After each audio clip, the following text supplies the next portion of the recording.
What's up, Key Issues? So I finally finished Spider-Man, and I tracked down all the suits, most of which are amazing, pun intended, and I thought it'd be cool to break down where each suit originated from, whether it be an original design, from a movie, or from the comic books. So strap in, let's take a look at all the suits from Spider-Man.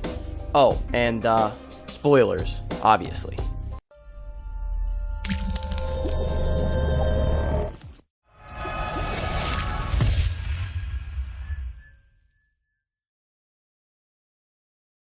Don't forget to subscribe and hit that bell to become legendary so you don't miss any Key Issues content, and let us know if there's any legends down in the chat.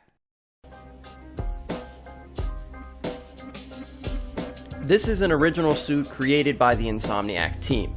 The suit was designed in-game by Otto Octavius after he found that Peter had been helping Spider-Man with his tech. It features a large white spider with long legs on its chest and white accents to the web launchers. The Battle Focus Power Suit allows you to charge up focus at a rapid rate, which can let you perform instant takedowns much more often, or spam the healing button if you're trash like I am.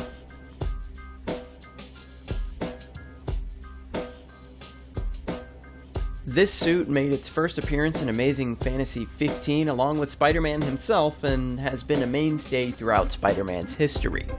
The Web Blossom suit power allows you to launch impact web-like attacks all around you in a spinning Beyblade-style fury, webbing up anybody nearby and also launching them away, which can pin them to walls or the floor or other objects, and in my opinion is the best ability in the game.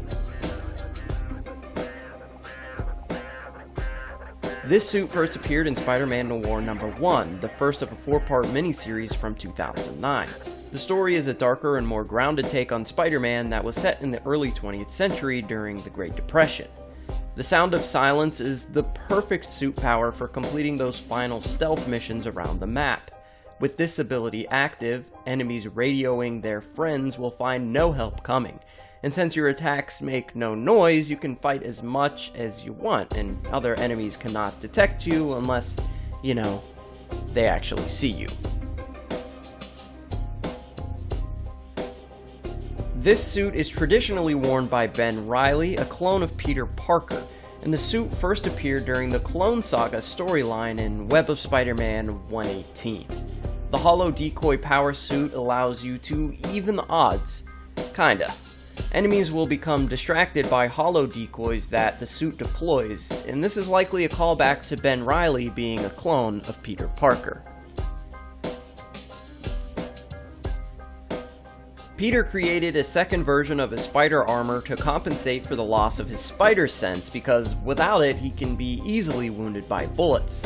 This suit made its first appearance in Amazing Spider-Man 656 and was used to defeat Massacre. Of course, this suit comes equipped with the bulletproof suit power, which allows you to focus on attacking thugs head-on without having to worry about constantly dodging incoming gunfire.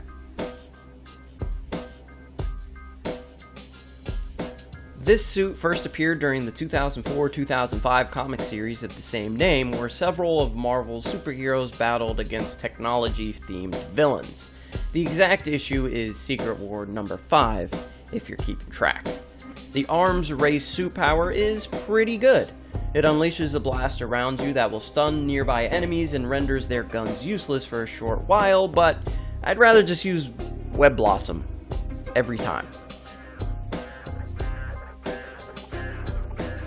This is the suit that Tony Stark of the Marvel Cinematic Universe designed for Peter Parker during the events of Civil War, and it's the same suit that he wore throughout the majority of Spider-Man Homecoming. The Spider Bro is one of the better suit powers, as it unleashes a small spider drone that quickly lashes out with rapid fire attacks that stun and electrify large groups of enemies. During his visit to the Negative Zone in Spider-Man 90, Spidey's suit transformed into a white and black version. Being that the Negative Zone has no color, the suit made Spider-Man seem almost invisible. The negative shockwave power has a smaller radius of attack when compared to other AoE abilities, but it deals far more damage. But again, I'd rather use Web Blossom. This rubber-insulated suit was created by Spider-Man in issue 425 in order to protect himself from Electro's enhanced powers. After the fight, Spider-Man improved the suit by adding additional padding, and he made it a lot more stylish. The Electric Punch suit power is great for completing extra tasks that require you to electrify enemies during base missions, as it charges all of your melee attacks with electrical properties that can stun groups of enemies if they are close together. The Spider-Punk suit is the suit of Hobart Brown, who was the Spider-Man from Earth-138 and punk rock legend that leads the Spider Army. This suit first appeared alongside Hobart in Amazing Spider-Man Volume 3, number 10. The Rock-Out suit power is my second favorite AoE ability. It blasts enemies skyward, and then they are hurled backward from the continuing waves of Spider-Man's guitar. The Wrestler outfit dates back to Spider-Man's first appearance in Amazing Fantasy 15, but this version first appeared in Brian Michael Bendis' Ultimate Spider-Man run, more specifically issue number 3. This suit has become an iconic part of Peter Parker's origin thanks in large part to Sam Raimi's Spider-Man trilogy. The King of the Ring suit power gives you the ability to toss enemies around like nothing. It's a ton of fun, but it's not really that useful. This suit first appeared in Fear Itself number 7. During the Serpent's War, many heroes were given armor made by Tony Stark and the dwarves of Nidavellir to battle Cull Borson, and Spider-Man was one of the lucky few to battle the gods. The quad damage suit power gives you a godlike boost to your attack stat, but isn't very useful as it can only be used for a short time and has a very lengthy recharge.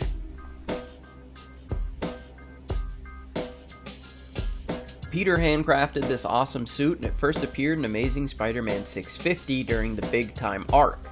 He created it to battle the Hobgoblin, who was being a real dick at the time. In the game, the suit has a green light to it, but in the comics it could change colors. The suit gives you the Blur Projector ability, which makes you extremely hard to detect and is a great way to clear out those stealth challenges. It's up to you whether you prefer Noir or the Stealth Suit ability. They're both pretty solid. Apparently, Spider-Man read under the Red Hood before creating this suit in Amazing Spider-Man 682. Spidey had to beef up his previous spider armor to take down the Sinister Six. The titanium alloy plate's power makes you even more bulletproof than the MK2. Black, blue, whatever, it's all the same. This suit is worn by Miguel O'Hara, also known as Spider-Man 2099, and first appeared in Spider-Man 2099 number 1. The suit power isn't all that great. It allows you to stay in the air longer, so if you like doing air attacks, it's perfect for you, but if you don't, then it's kinda useless. The Iron Spider outfit first appeared during the comic book Civil War event, but this suit is taken from Stark's design from the Marvel Cinematic Universe, and it first appeared at the end of Spider-Man Homecoming. The Iron Arm's suit power allows you to deal even more damage than usual and gives a much wider reach thanks to the 4 giant spider limbs that extend from your back. I wish they were out and interactive while you were swinging around the city, but, you know, beggars can't be choosers.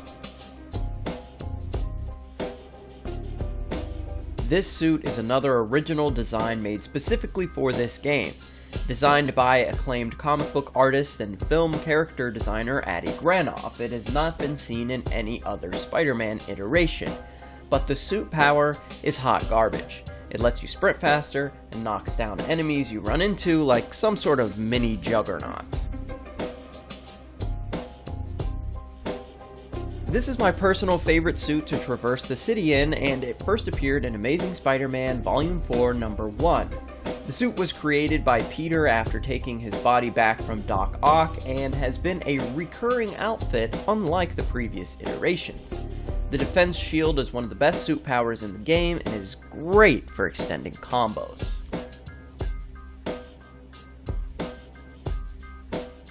This suit first appears in Incredible Hulk's Annual number 1, and is the craziest looking outfit in the game, and in the comics it's referred to as Ghost Spider, and shares a lot of similarities with Ghost Rider.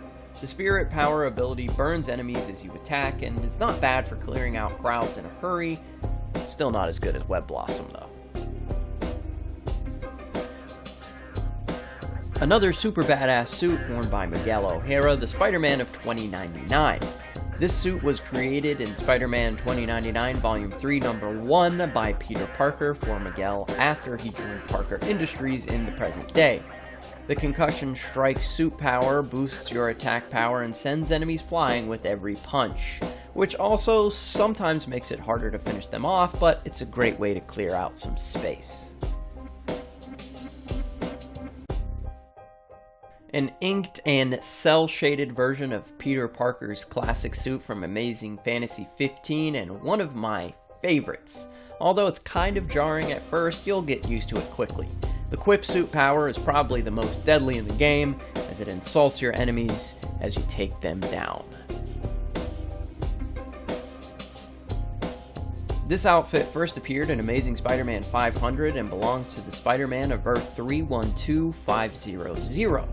The Unrelenting Fury ability is probably the best if you just like punching stuff, as no enemy is able to block your strikes. This awesome Black Widow-inspired outfit is unlocked by completing Black Cat's missions, but has no actual connections to Felicia Hardy. The suit first appeared in Spider-Man Deadpool number 8, which Spider-Man used to battle Deadpool. Unfortunately, he hasn't worn it since. This is just Peter Parker in a mask and some underwear. While there have been many homemade suits from Peter Parker's early days as Spider-Man, this suit first appears in the Marvel Cinematic Universe during Civil War, but is featured heavily in Spider-Man Homecoming.